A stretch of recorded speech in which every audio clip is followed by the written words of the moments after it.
kasih atas waktu dan kesempatan yang diberikan kepada kami kelompok 5 untuk mempresentasikan hasil kerja kami tentang materi tentang teori atribusi.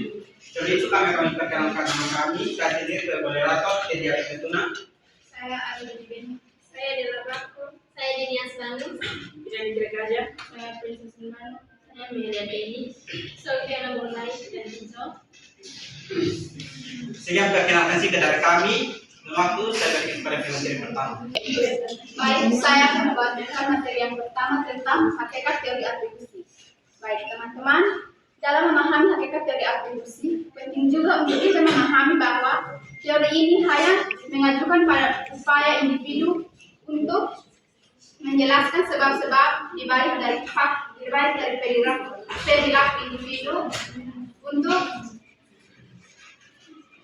mampu mengetahui orang lain. Nah, yang berikut tentang konsep. Teori atribusi ini mengajukan bahwa manusia cenderung melakukan atribusi terhadap perilaku dengan menjelaskan faktor internal seperti kepribadian atau kemampuan dan faktor eksternal seperti situasi atau keadaan. Nah, dalam kehidupan kita sehari-hari, teori atribusi memberikan pemahaman yang mendalam tentang proses mental terlibat dalam menafsirkan dan meresponsif perilaku individu. Ini juga dapat memahami tentang seseorang bertindak seperti perilaku mereka sendiri, serta bagaimana kita melakukan reaksi terhadap perilaku tersebut. Nah, dengan demikian, hakikat teori atribusi melampaui bukan sekedar deskripsi tentang penyebab perilaku, tetapi juga menyoroti kompleks dan proses interpretasi dalam penilaian yang terlibat dalam interaksi sosial manusia. Nah, melalui pemahaman yang lebih mendalam tentang teori ini, kita dapat meningkatkan kesadaran akan proses mental yang mempengaruhi persepsi dan perilaku kita, serta kita merumuskan strategi yang lebih efektif dalam berinteraksi dengan orang lain. Terima kasih. Baik, di sini saya akan menjelaskan materi berikut tentang teori atribusi. Jadi ada 3 konsep dasar yang mendasari teori atribusi. Yang pertama yaitu teori atribusi. Teori atribusi dikembangkan oleh Fritz Heider yang menyatakan bahwa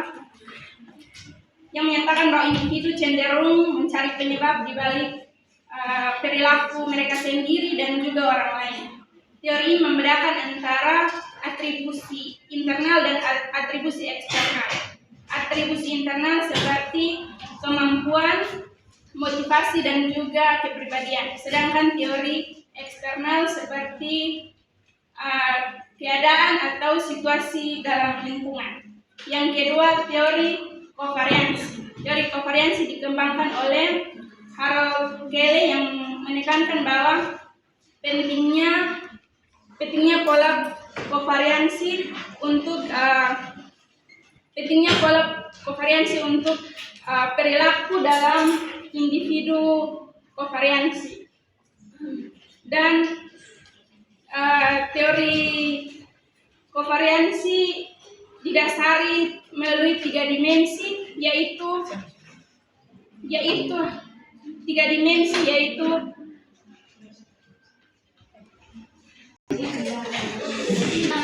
menurut teori kovariansi didasari berdasarkan 3 dimensi, yaitu yang pertama keluhan, dan yang kedua adalah konsensus, dan yang ketiga konsistensi. Jadi yang keempat adalah teori ordo quasi. Teori ordo quasi menekankan bahwa ia cenderung Yang berikut adalah teori ordo quasi. Teori ordo quasi adalah perkembangan dari teori atribusi yang menekankan bahwa individu cenderung melakukan atribusi menggunakan skema kausal. Skema kausal sendiri adalah struktur mental yang digunakan untuk mengorganisasi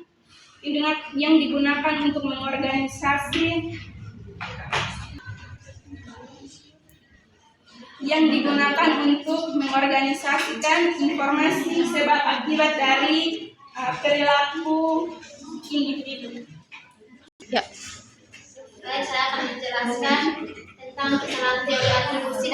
kritik terhadap teori atribusi tersebut.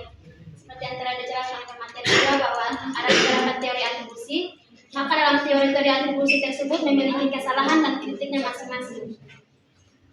Di sini kritik kesalahan teori atribusi dan kritik teori atribusi merupakan dua konsep yang sangat berbeda, di mana kesalahan teori atribusi dia merujuk kepada seorang individu ketika memberikan atau memberikan penilaian terhadap manusia, dan hal ini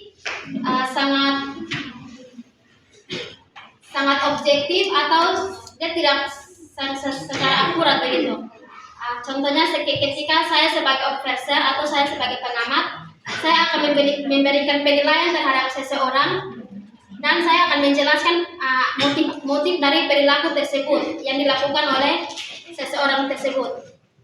Jadi ada beberapa kesalahan teori atribusi. Mohon maaf, saya akan menjelaskan tentang kritik. Kritik teori atribusi merupakan evaluasi kritis terhadap teori-teori tersebut. Dengannya ada teori atribusi, maka dapat membantu memperbaiki dan memperbarui teori-teori atribusi yang ada sehingga apa yang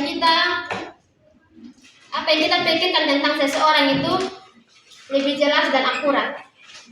Baik, ada beberapa kesalahan teori atribusi. Yang pertama adalah pengabaian faktor eksternal. Jadi pengabaian faktor eksternal ini merupakan